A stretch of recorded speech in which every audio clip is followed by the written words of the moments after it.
Alright, so Rangers, ito yung dalawang unit na titingnan natin sisilipin. Meron silang slightly difference at ipapakita ko rin sa inyo yung konting diferensya ng FI na Raider 150 sa carb type.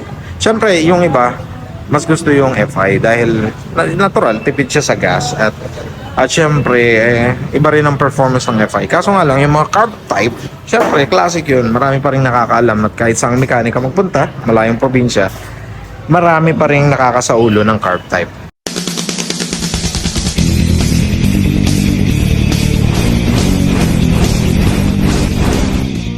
Alright, so nasa preference na yan ng user. Alright, so tingnan natin itong kulay pula. At syempre may katabi rin siyang gray. At titingnan natin yung difference. Ganda, no? Oh no, talaga. So, tingnan natin yung simula pa lang nasa harap. Yung logo ng Suzuki na ito. Tataka ka bakit maraming gumagamit ito kasi ibang klase ang kulay nito at ang ganda ng power, ang ganda ng design. Hindi nagkamali si Suzuki sa kanyang ginawa dito sa unit na to at hanggang ngayon, mula noon hanggang ngayon, maraming gusto ng unit na to. Yung kanyang headlight, bulb pa po yan, right? As you can see. And then, yung left and right turn signals, bulb pa po. Yung kanyang telescopic fork, formado, ang ganda. Tignan nyo. Alright, ganda, no? Medyo i-upgrade na lang to sa mga maselan, pero okay na yung stock. Reliable na yan. Right? Tapalodong ginamit, solid. Ganda ng play ng suspension nito, no? Right? Sa mga, lalo yung tropa ko, shoutout sa tropa kong gumagamit ng Suzuki Raider 150. Ganda ng tapalod, ang ganda ng design at sulit dyan. Sulit sa invest nating pera. Siyempre, tatagal naman ang unit, lalo na kung maalaga kayo. Alright. Yung kanyang mags, alright, solid. Parang bakal yata. Parang bakal yung texture. Correct me if I'm wrong kung mali ako, alright? So, ang sukat ng gulong sa harap, 70 by 90 by 17. Laki, no? Alright, ganda. Pag sinalat mo yung fairings mo talaga, parang pearl siya. Parang may mga glittery effect. Alright. So, next, dito sa may disc brake sa unahan. Ganda, no? Ganda ng forma, laki. At design talaga yan para ano, mga tumatamang bato-bato or kung ano man hindi makaka-damage dito sa disc brake and dual disc caliper. Right. Ayos talaga, no? Wow, yung radiator niya dyan, no? Ayos talaga. At silipin natin yung decals dito sa gilid. Ayan. So, Suzuki dual overhead cam with 4 valves, right? So, kaya malakas ang ata kasi 4 valves eh. At meron siya Suzuki Advanced Cooling System. Ayan, wow, Raider 6-speed manual, declutch. Ganda ng mga decals, no? Yung mga line na yan, no? Nagbibigay siya ng detalyeng unique para sa kanya. And then, may mga kulay na naglaro si Suzuki ng mga kulay dito. May makita kang gold, diba? Or copper ba yan? I don't know, di ba? So, at least may accent siya. May black, may red, may gray, may kulay na ganyan. Na copper or gold. Tapos yan. Kitang-kita niyo makina dito. And protected naman yan. Hindi na basta tumatalsik kasi may tapalodo rito. Sa gulong. Abot siya rito, di ba? And then, yung brake niya sa unahan yan. Brake sa likod. Tapos, kickstart. And tapakan ng rider. Ganda, no? Yung kanyang decals sa Hyper Underbone Raider 150. So sabi nila ito yung hari ng underbone. Naniniwala naman ako eh. Kasi, bakit? Kasi maganda eh. Hari ng underbone talaga. Yung kanyang upuan, no? Maliit. May mga ibang nagko-comment na ayaw ng ganitong upuan. Nasa preference na po yan eh. Ng gumagamit. Kasi daw manipis. And riding comfort naman kasi yan. Kasi yung manibela nito, mababa lang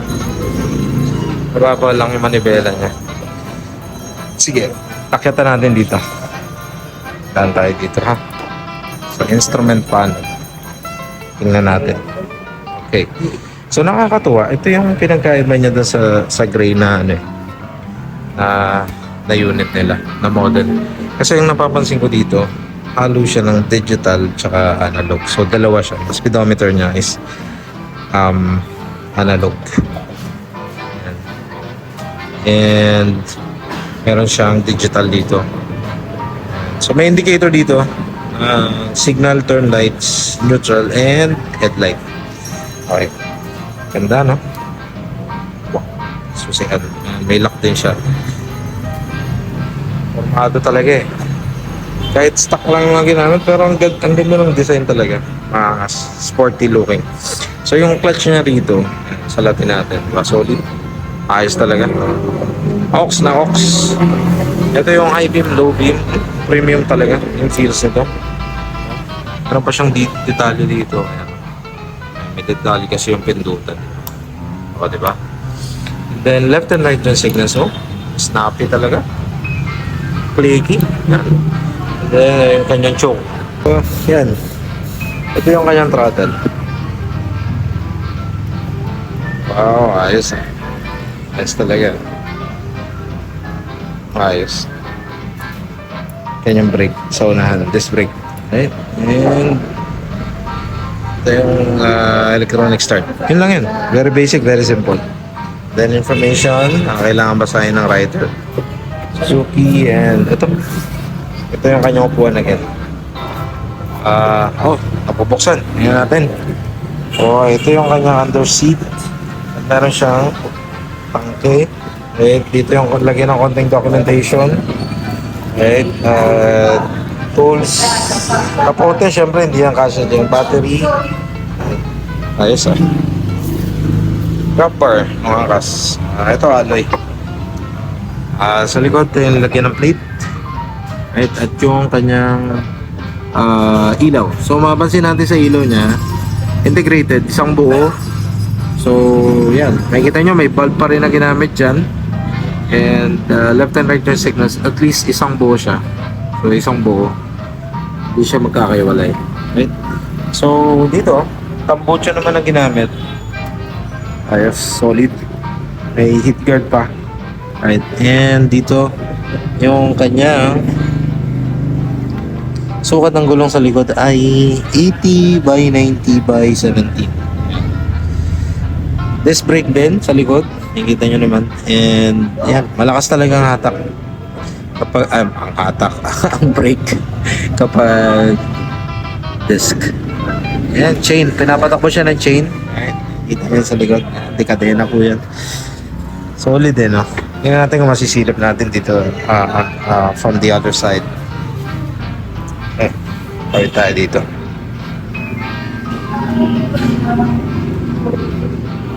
Okay, so ayan.